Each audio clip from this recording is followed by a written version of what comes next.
RJD नेता होंगे गिरफ्तार, 1 लाख का इनाम घोषित, 28 मामले दर्ज। तेजस्वी यादव जहां लैंड फॉर जॉब मामले में गिरफ्तार हो सकते हैं, वहीं उनके कई नेताओं के खिलाफ गिरफ्तारी का वारंट जारी हो चुका है और वो जल्द गिरफ्तार होंगे।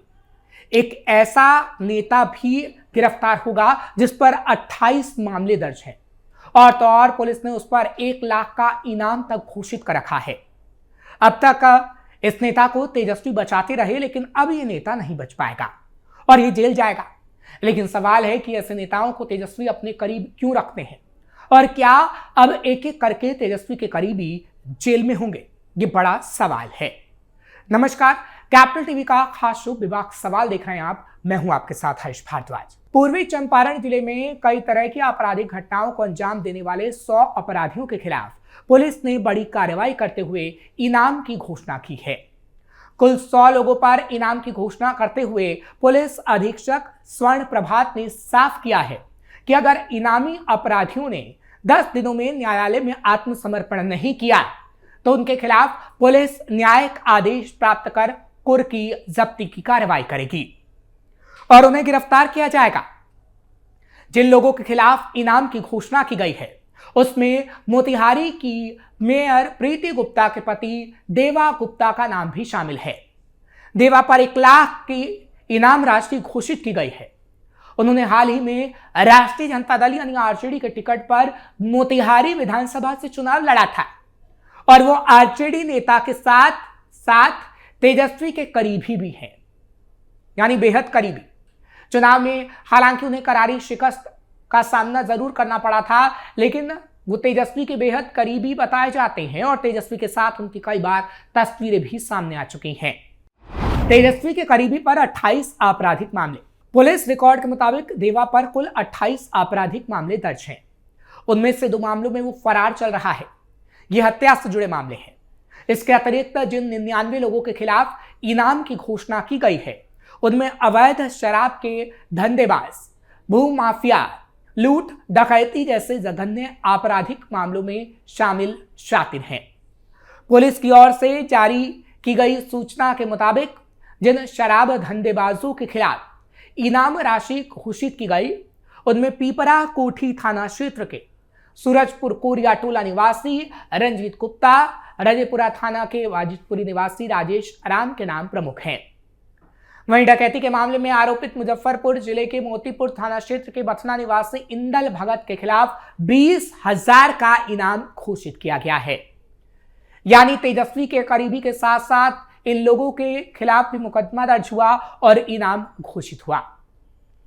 बताया गया है कि कुल 100 लोगों पर इनाम की घोषणा करने के साथ पुलिस अधीक्षक की ओर से एक नंबर भी जारी किया गया है जिस पर सूचना आसानी से दी जा सकेगी।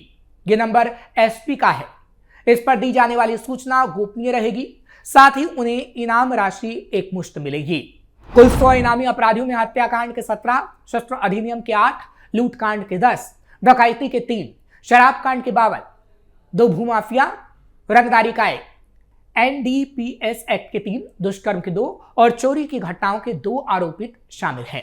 इन सभी पर आरोप के मुताबिक 5,000 से लेकर 1 लाख तक का इनाम घोषित किया गया है। अपराधियों पर कसा जा रहा शिकंजा। जहां अपराधियों को आत्मसमर्पण करने को कहा जा रहा है उन पर शिकंजा कसा जा रहा है, वहीं बिहार में कानून व्यवस्था को मजबूत करने की दिशा में भी कई कदम उठाए जा रहे हैं। साल भर की उपलब्धियों का विस्तृत ब्यौरा गृह विभाग की प्रेस कॉन्फ्रेंस में भी सामने आया है।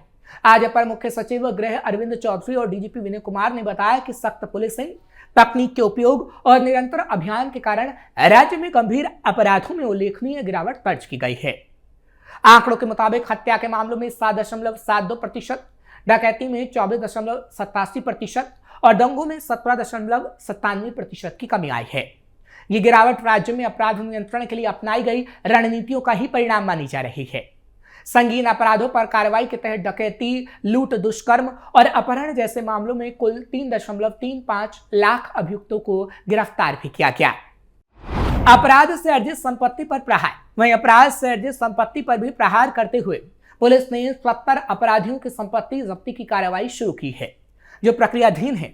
इसके अलावा 1419 अपराधियों को संपत्ति जब्ती के लिए चिन्हित किया गया है। जिनमें से 405 मामलों को कोर्ट में भेजा जा चुका है। ये कदम संगठित अपराध और माफिया नेटवर्क को आर्थिक रूप से कमजोर करने की दिशा में अहम कदम माना जा रहा है। नए कानून BNSS के तहत भी व्यापक कार्रवाई हुई है। इस साल राज्य में 12.50 लाख लोगों पर BNSS की धारा 126 के तहत निरोधात्मक कार्रवाई की गई, जिससे अपराध की संभावनाओं को पहले ही रोकने में मदद मिली है।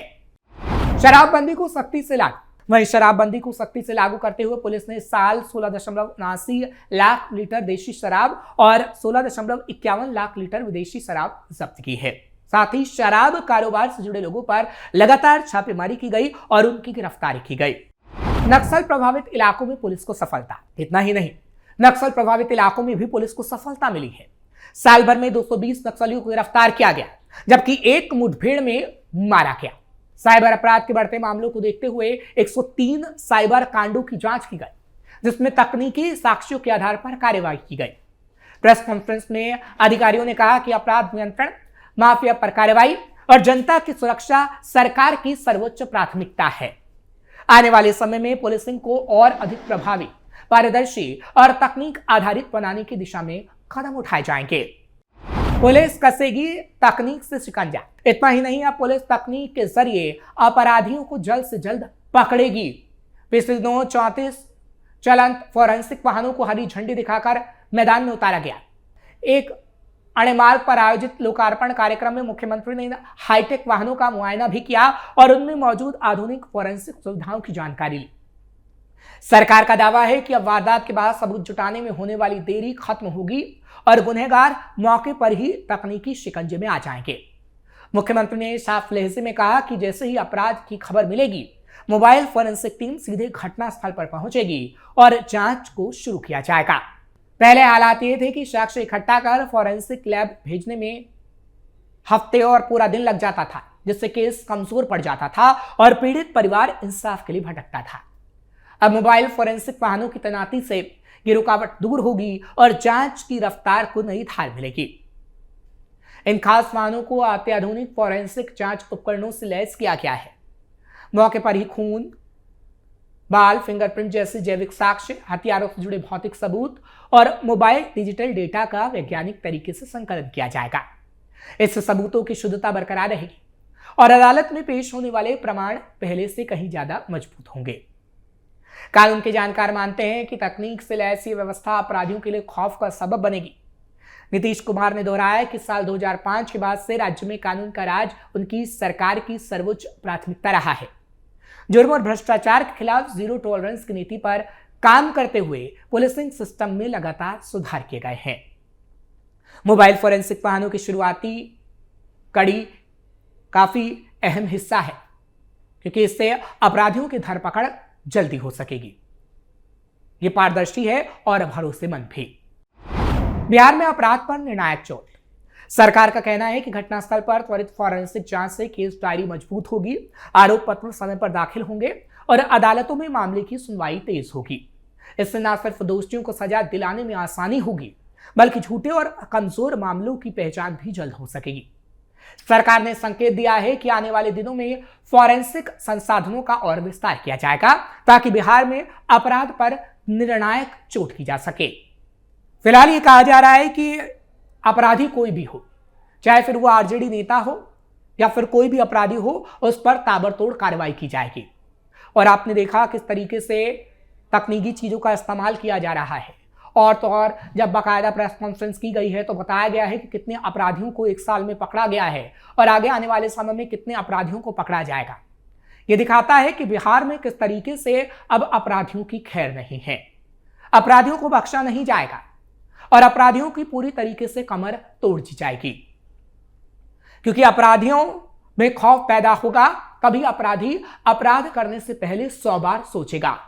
और वही सम्राट चौधरी करने का काम कर रहे हैं, वही डीजीपी विनय कुमार करने का काम कर रहे हैं कि अपराधियों में खौफ पैदा हो और अपराधी या तो बिहार को छोड़कर चले जाए या फिर अगर अपराध करे तो 100 बार सोचे कि अगर वो अपराध कर रहा है तो उसे कितनी कड़ी सजा मिलेगी।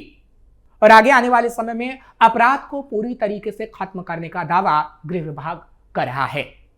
फिलहाल ऐसा होगा या नहीं ये तो वक्त ही बता पाएगा, लेकिन बिहार की हर एक तस्वीर और हर खबर कैपिटल टीवी आपको जरूर दिखाएगा।